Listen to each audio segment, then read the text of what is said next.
राधे कृष्ण, नमस्कार। जो चर्चा का विषय है उसका नाम है मुनि योग।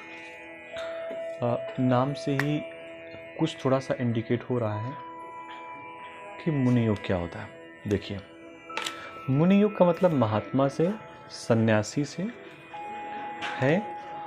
और मुनि योग की प्राथमिकता शनि और गुरु उंगली से देखी जाती है। ऐसे बात करें तो इस उंगली से और इस उंगली से।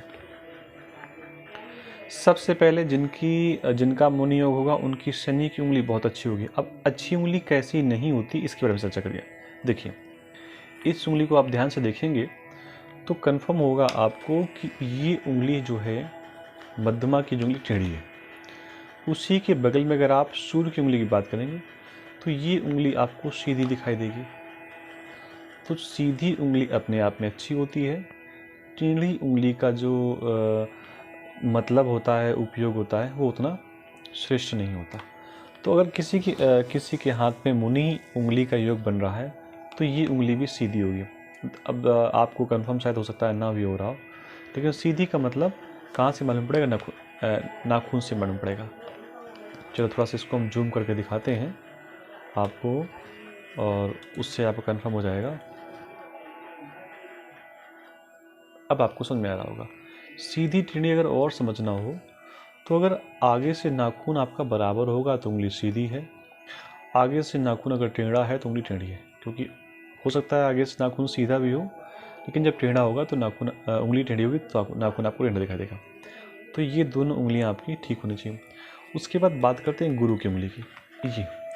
ये उंगली भी आपकी अच्छी हो, ये गुरु की उंगली। उसके साथ गुरु की उंगली में स्वास्थ्य ऐसा प्लस का चिन्ह बना हो।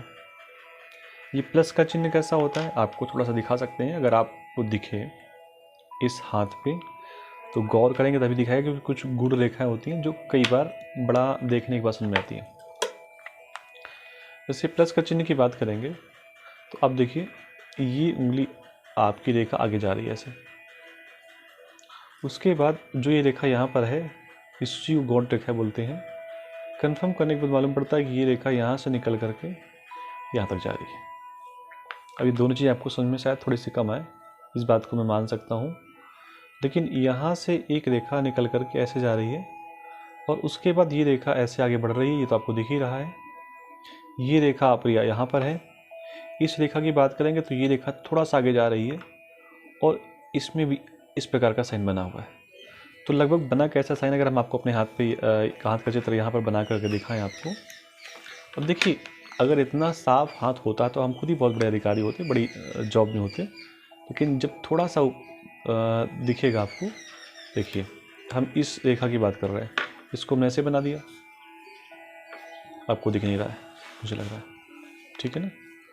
उसके बाद जो ये रेखा है इसको हमने ऐसे बना दिया। उसके बाद ये रेखा जा करके यहाँ मिली ऐसे है, तो इस साइन को हमने ऐसे बना दिया। ये रेखा जहाँ से प्रारंभ हुई वहाँ पर ऐसा योग है तो इसको हमने ऐसा बना दिया। उसके बाद जहाँ से ये रेखा प्रारंभ हुई है ये ऐसी है तो इसको हमने ऐसे बना दिया। तो जो चित्र है वो कुछ इस प्रकार का है, लेकिन यहाँ पर जो हम बता रहे हैं आपको प्लस का चित्र है। तो इसको ऐसे बनाया और फिर ऐसे बनाया। देखो, ऐसा किसी के हाथ में होता नहीं है चित्र, तो इसको मुनि योग बोलते हैं। अब ये मुनि योग एक जगह और बनता है। वो कहाँ बनता है? जैसे हाथ आपका ये है, ये आपकी भाग रेखा जा रही है, इसी भाग रेखा को ये रेखा कट कर रही है।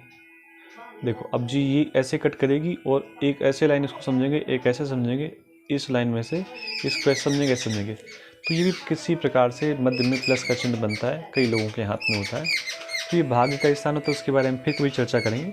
लेकिन अभी के वीडियो में सिर्फ इतना ही कि जिनके हाथ पे मुनि योग बनता है निश्चित ही वो महात्मा होते हैं, संत होते हैं। और महात्मा संत ना भी हों तो उनका स्वभाव महात्माओं और संतों के स्वभाव के जैसा होता है। तो इस संस्करण में इतना ही। आगे हम दूसरे योगों के बारे में आपसे चर्चा करते रहेंगे। तब तक के लिए आप सबको राधे कृष्णा, नमस्कार।